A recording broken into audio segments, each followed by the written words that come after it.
mamma teica tā, viņa saka, bērni, es šodien jums neko neatnesu. Tikai izlasīju no zirgu mēsliem graudiņus, sēkliņas. Un pēc tā gadījuma mamma naktī,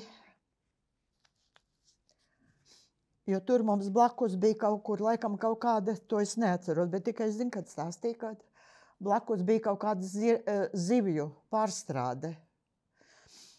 Un mamma gāja naktī grabināties pie atslēgas, lai domātu, ka viņa grib zaktiet kaut ko.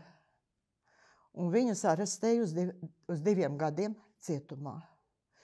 Un mūs ar valdi nosūtīja uz bērnu namu. Tāpēc mamma rīkojās, lai nenomirtu pārējie 3 bērni no bada, jo Ojārs mira bada nāvē.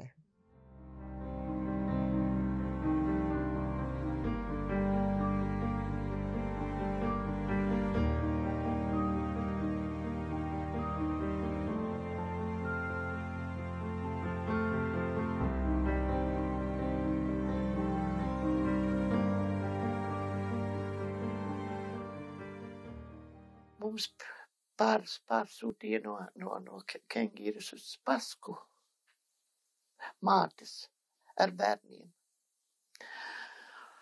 Bērnus mums Paskā tūlīt noņēma un novietoja ārpus zonas.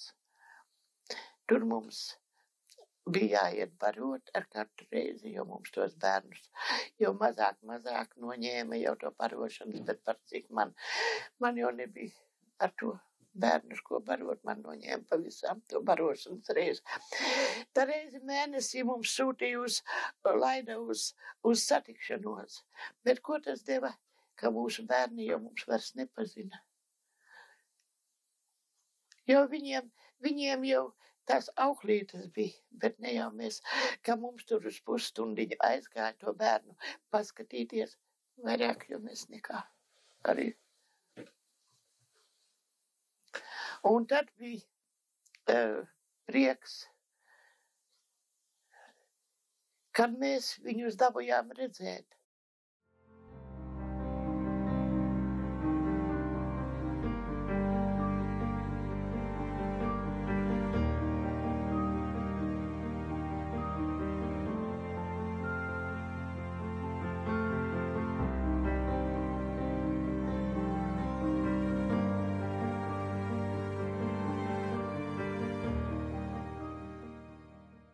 Bija tas gads, ka viņi teļus pieskatīja, viņi tagad gan tos teļus, kolhozs teļus, un uznāk negaiss, un pērkoni sāk dādēt, un teļa aizskrien taigā. Un mamma stāv un domā, nu tagad viņai vēl cietums arī draud, tāpēc kā nekad tie kolhozs teļi, un viņi pazuduši, un viņi šausmās domā, ko darīt, un sāk lietus gāzt. Viņiem ugarā bija viens no vēl līdz paņemtiem vecs mētelis, kas bija jau galīgi saplīsis un lupatās, un uzlīst lietus, un no tā mēteļa sāk smaržot Chanel smaržas. Tas bija mammas smaržas Chanels numur 5. Viņi bija Parīzē, viņi pirka arī sev, arī pūru pirka Parīzē, un viņi jūt to smaržu, un kā viņi pat teica, viņi saka, un pēkšņi es atceros Parīzi, un atceros, ka vēl kaut kur ir tā skaistā dzīve, un tā normālā dzīve, kur nav viss tas ārprāts.